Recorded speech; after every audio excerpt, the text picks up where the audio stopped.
Donc bonjour à tous. Moi on m'a demandé d'intervenir ici et de trouver un thème. Donc ça rejoint un petit peu le thème de la première interlocutrice qui est venue. C'est qu'allez-vous faire de vos 25 000 jours? Donc moi je me présente, je m'appelle Eric. Je suis un homme français. Je suis né dans les années 70. Je suis né dans une campagne assez reculée. Donc je ne m'orientais pas du tout à faire ce genre de choses. Et finalement, mes parents ont décidé de se poser pas très loin de la région parisienne. Et pour moi, l'arrivée en ville, ça a été une révélation. Je ne sais pas si vous vous rendez compte, mais de passer de la campagne à la ville, c'était quelque chose d'exceptionnel. C'était l'arrivée du hip-hop, l'arrivée de la radio libre, l'arrivée du smurf, du graffiti. Et pour moi, ça a vraiment été l'impression de vivre à 100%.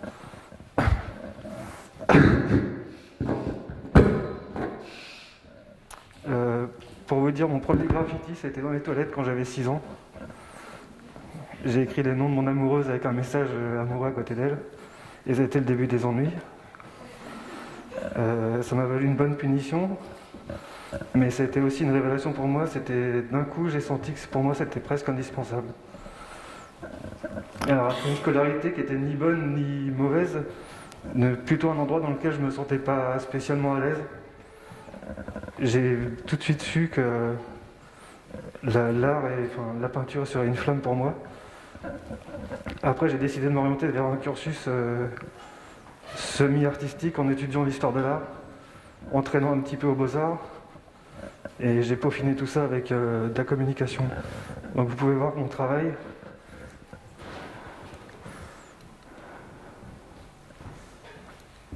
Mon travail tourne principalement autour des marques. Alors c'est pas un travail de dénonciation de la marque, c'est simplement un travail de création d'échelle. On va créer une échelle dans laquelle la personne qui regarde le graffiti va pouvoir se positionner.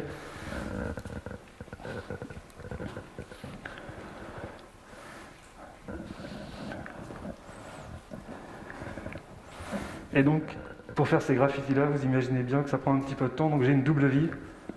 Je suis marié, j'ai 2 enfants, donc j'ai une première vie le matin qui commence à 7h, qui finit à 20h, 20h30, et j'ai une deuxième vie qui commence à 21h et qui finit jusqu'à très très tard le soir. Et alors pourquoi je fais ça? C'est la question que l'on peut se poser. Je suis un enfant de la télévision, je ne suis pas un enfant d'Internet. J'ai pas grandi avec un portable dans la main, mais plutôt avec un stylo. Ma mère me disait souvent, si tu veux savoir quoi faire, ennuie-toi. Et tu sauras quoi faire une fois que tu t'ennuies. Parce que bon, forcément, vous allez forcément vous orienter vers les choses qui vous intéressent et pour lesquelles vous vous sentez que vous êtes fait. C'est un peu le discours de Caroline. Moi, j'ai connu diverses choses, comme la chute du mur de Berlin. J'ai connu le monde quand il n'y avait pas Internet. Mais j'ai vu aussi la façon dont le monde se recroquevillait sur lui-même, avec la montée de tous les extrémistes aux 4 coins du monde, la course à la consommation et la destruction de l'environnement. Tout cela avec une couverture médiatique extrêmement importante. Donc on m'a imposé des images auxquelles j'avais pas le choix de prendre, sur lesquelles j'avais pas le choix d'être que téléspectateur. Et un jour, j'ai eu vraiment une overdose d'images avec la vue d'un petit programme type No Comment. Je ne sais pas si vous connaissez, c'est sur Euronews. Et là, il y avait 30 secondes de prise de vue où il montrait un enfant qui était en train de chercher des fourmis dans le désert pour les manger parce qu'il n'avait rien.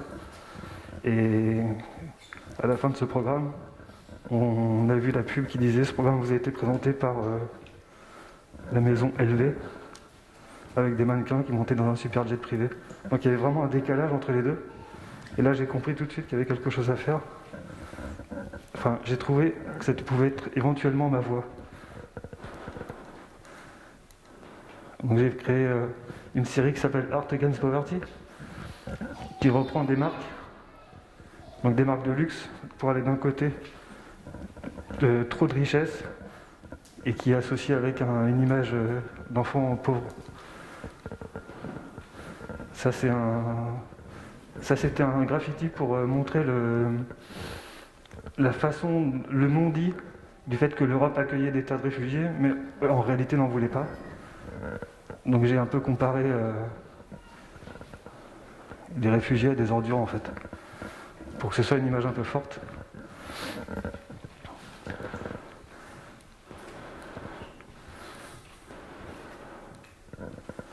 Ça c'est encore un autre de la série Art Against Poverty. Donc je rappelle que faire tout ça, par exemple, c'est complètement illégal. C'est pour ça que j'ai ce masque aujourd'hui. On risque plus de 50 000 € d'amende d'écrire sur les murs. Donc je vous le conseille pas. Mais quand on veut diffuser un message qui me tient, enfin quand je veux diffuser ce message qui me tient vraiment à cœur, mon but c'est d'être vu. Si on veut avoir un message fort et porteur, le mieux c'est dans la rue. Donc ça vaut le coup de prendre un risque. Par exemple, si vous faites un graffiti à la gare du Nord, tous les jours à la gare du Nord, il y a 700 000 personnes qui passent.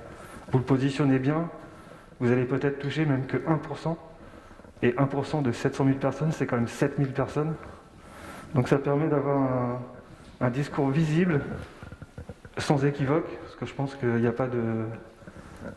On ne peut pas se tromper. Ça, c'était un magasin Louis Vuitton dans Paris. Ça, c'était un graffiti sur le problème du nucléaire dans le monde et de la pollution que ça engendre. Ça a été sélectionné pour le prix du graffiti 2015. C'est organisé par EDF en plus, donc ils ont quand même un petit peu d'humour. Mais ils l'ont pris, vous voyez, ils sont pas si fermés que ça à l'humour. Ça, c'était un graffiti sur... J'avais vu une émission un jour qui mettait en scène les façons dont les milices accueillent les enfants et les recrutent pour devenir enfants soldats. Vous savez comment ils font? Ils ont une technique très très simple. Ils arrivent dans les villages en Afrique où les gens n'ont pas grand chose, avec des pick-up chargés de produits de consommation que les gens ne peuvent pas s'offrir, genre des Nike. Et ils offrent ça aux enfants.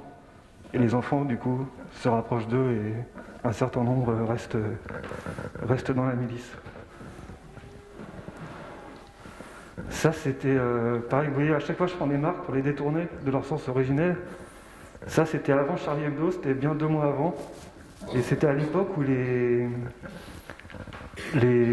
gens de Daesh étaient sur la Syrie et cassaient absolument tous les monuments historiques qui n'étaient pas musulmans. Et sous l'œil de la communauté internationale qui ne faisait absolument rien. Donc il a fallu attendre qu'il y ait des attentats en Europe pour qu'on se penche un peu sur ce problème. Et ce graffiti-là est resté moins d'une journée.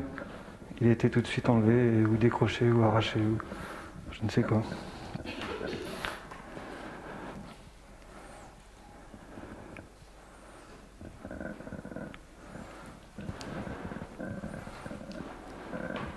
Donc quelle technique pour faire des trucs aussi rapides? Vous avez pu le voir, c'est le pochoir. Le pochoir, c'est très simple. Ma technique, c'est d'être... j'ai une idée en tête. J'ai ma phrase ou pas ma phrase. Et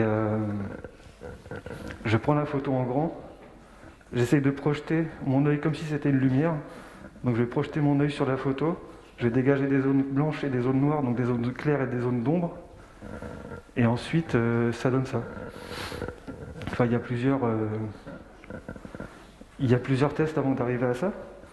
Mais la technique du pochoir est parfaite parce que vu que j'agis dans la rue, je suis obligé de le faire très vite. Parce qu'il y a de la police qui passe souvent ou des gens. Donc si je veux faire quelque chose de propre et avec du sens, je suis obligé de passer par le pochoir. Ça, c'était à l'époque où Montmartre était bloqué par la construction d'un parking souterrain et que c'était un petit peu fatigant. Et donc j'ai décidé de mettre ce graffiti pas très loin des travaux. Il n'est pas resté très longtemps non plus, mais il a eu pas mal de succès, j'ai eu pas mal de relais dessus. Et il s'est trouvé que je l'ai fait sur la maison de quelqu'un qui travaille dans une grande école de commerce. Et il m'a contacté pour faire après une conférence à cette école de commerce. Ça, c'était après les attentats de Charlie Hebdo, juste après. Donc ça a été fait à Bastille, non, à République. Et il est resté vraiment pas mal de temps.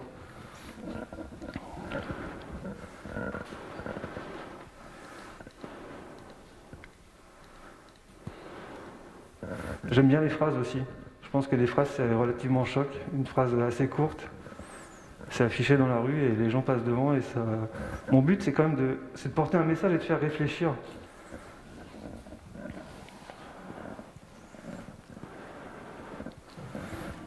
Et en fait, quand on regarde bien mon travail, je pense que c'est l'addition de tout.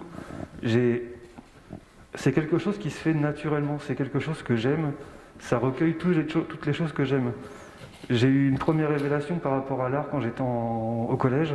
J'ai été visiter le musée du Prado et je suis tombé sur Guernica.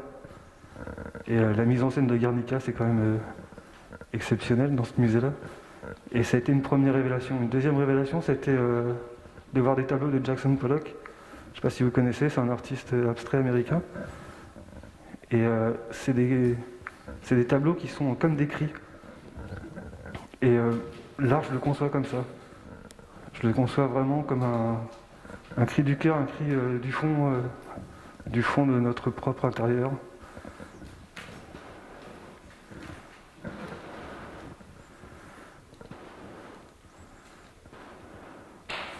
Après, j'ai des messages aussi qui ne prennent pas en compte de marque. Des messages plus classiques et peut-être un peu moins forts et moins portés sur le social. Mais ce sont des choses qui me tiennent à cœur. Parce que là, c'est ma petite fille. Là, c'est mon petit garçon.